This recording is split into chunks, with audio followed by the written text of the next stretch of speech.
Powerful rainstorms are worsening conditions for thousands of Palestinians already displaced in Gaza. Humanitarian agencies are calling for Israeli authorities to lift all barriers preventing aid from entering the region. The United Nations is saying they have tents, they have blankets, other essential supplies ready to go to enter Gaza, but they're continuing to face restricted access through border crossings, and that is making consistent deliveries nearly impossible. We're going to take a closer look at this right now with Rafi Boudjikanian, who joins me from Jerusalem. Rafi, what more can you tell us about the situation in Gaza right now? Well, Marianne, as you can see, the weather is much sunnier now than it was last week during that deadly rainstorm Byron that you and I were talking about. And what that's allowing to do is really letting Palestinians assess the damage in the area in Gaza, whether that's, what happened after all those floods or bombed out houses collapsing. Recall that at least a dozen people died due to the storm, whether that's because of those collapses or hypothermia, especially in cases of young children. Now, all that is leading to protests by Palestinians in Gaza, protests that are not necessarily aimed at Israel or Hamas, but the international community, which is a more rare target for them. What they're asking for is not just tents, but mobile homes, something more solid that would allow them to get through these rough winter months, they say. Have a listen to one resident who spoke to our freelancer working in Gaza. كل المي علينا محل القصف، أشوف هذه كلها محل القصف.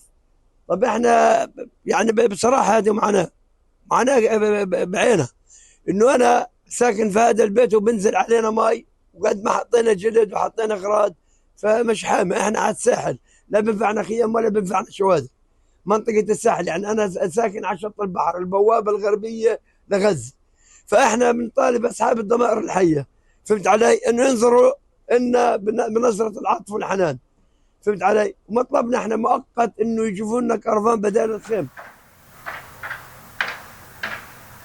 Now, those barriers, though, that the aid groups were talking about, they're not just about the control that exists already with Israeli authorities checking things coming through to Gaza, but a relatively new registration process that the UN says could make things worse. So this is a process implemented in March, and the UN and other aid groups put out a warning yesterday saying that many could be kicked out by early next year with a deregistration by the end of this year.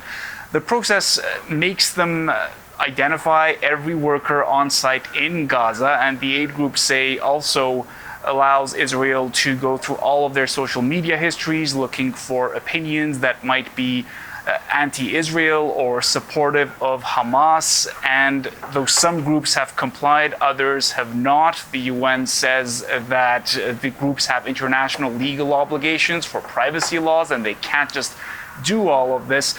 Israel has in the past denied that it's not letting aid through. It continues to deny that. It says there's plenty getting in. And as for this registration process, it says that this is necessary in order for them to root out undercover Hamas militants who are posing as aid workers. They had not yet responded to this latest call by the aid groups for easier access and to reverse this registration process. We have put questions to authorities here and are waiting for comment, Linda. Rafi, thanks very much. That's Rafi Boudjikanian in Jerusalem.